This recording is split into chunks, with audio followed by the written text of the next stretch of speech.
Hi, everyone. It's Arena McWilliam Lopez with 1623 Studios, and I'm joined here today by Kristin Crocket, who is the Essex Council on Aging Director. And we're going to hear some of what's going on with the council, and just I think a lot of us are thinking about our older adult population and worried about social isolation and all kinds of issues like that. So we're going to hear some high level details today from Kristin. And Kristin, welcome. Thank you for joining us. To start out with, it would be great to hear just a little bit about you. How long have you been in this field, and what is your role like? Great, thank you so much for having me. So I am an anomaly in the field of elder services. I have been in this field pretty much my whole life. I started visiting a great aunt in a nursing home up in northern New Hampshire when I was a little kid and grew up doing that. And then all of my jobs and volunteer work has been in nursing homes, assisted living facilities, or community council on aging. So I have gotten a master's degree in gerontology. Actually, I'm the first of two graduates from the University of Massachusetts in Boston in that program. And I've been with the Essex Council on Aging for 5 years. And Wow. I'm the first director over in Essex. So we just started with staff, not full-time, I'm part-time, but we did just start with staff about 5 years ago. And tell us about the Essex Council on Aging. What are the primary services? Sure. So councils on aging are a municipal department, and every city and town in Massachusetts does have a council on aging of some sort. And we're pretty much tasked with meeting the needs of the residents over the age of 60. And I usually shock people when we say 60 because they're thinking it's got to be older than that, but it's not. Yeah. It's 60 and over. So think about the population. We have an age group that spans 40 years, and we're trying to meet the needs of those folks. So in Essex, if you can imagine, it looks different in each community. In Essex, we're looking at our residents that are, in their 60s and still working, and what is it that they need? And our residents that are in their 80s and 90s, and what is it that they need? So some of the big things we do, I'm a Medicare insurance specialist. That's a big piece for everybody in that age bracket. We do transportation, which we are still offering for essential trips. And we do recreational opportunities outside of COVID-19. We would have weekly meals. We worked with the Open Door for our monthly food pantry, and exercise classes, all different things.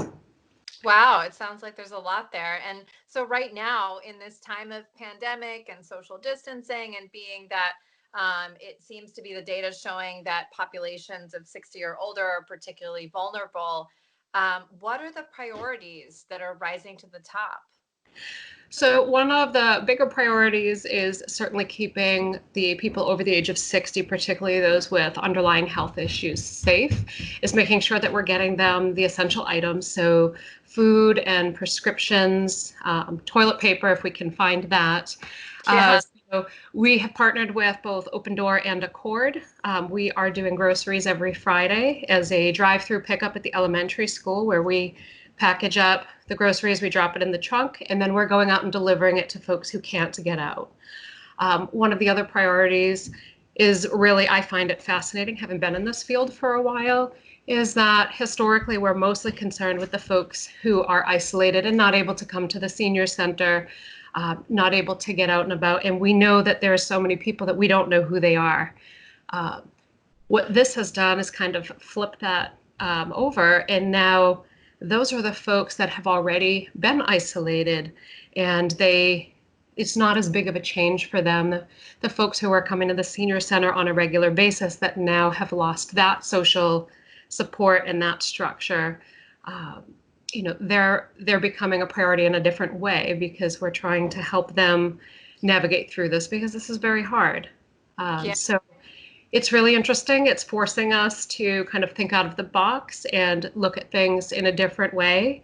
And it's in some ways a little exciting. We're now going to get into the world of digital programming, which, if you asked me even a year ago, I didn't think that we would be at that point yet where we'd be able to do the digital programming. But it's exciting to try and figure out different ways to get people to connect, when what we're used to has kind of taken away. Definitely, definitely. Well, I mean, it sounds like there's definitely some bright spots there, and would love to hear, so there's these signs that are popping up all over town. One of them in particular just made me pause, and I keep thinking about it every day. It says, "When it's dark, look for the stars."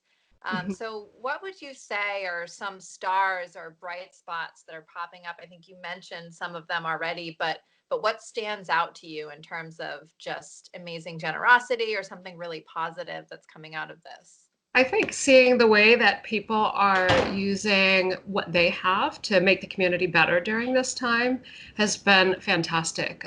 We have received so many requests for people to volunteer, and we haven't been able to even put all of those folks to use because we have to figure out our new systems now and what our needs are. So many people volunteering. I know we have a huge group in Essex that have put together, I believe at this point, it's well over 2,000 hand-sewn masks that have gone out to healthcare workers, to some of us at the senior center, so we can pass them out to residents in town. Woodman's has been fantastic in donating some chowder that we've delivered on days that Meals on Wheels have been canceled. We have a family in town that has donated some meals to folks in need in the community. And those are all some of the really great things that we're seeing. Um, and I didn't mention this earlier, it's giving us some different ways to do some partnerships. So we've partnered with the elementary school for a pen pal program. So we do have some seniors who are now going to be pen pals with some elementary school students, which is great because it gives us a different way to connect. Kids, certainly my own kids, are not used to sending or receiving mail. Everything is digital. So it's really cool to see everybody so excited. I got emails that said, oh, my kids sent out that letter today. So we're excited to see how that goes, and maybe we can get everybody together after, all of this is kind of a little more behind us. Absolutely. I mean, that's wonderful not to necessarily overlook the real challenges, but I think it also is so important to be reminded of the generosity and the community. Mm. So thank you so much for joining us. Appreciate hearing about all of this, Kristen, and I'm looking forward to checking in again soon. Great. Thank you so much.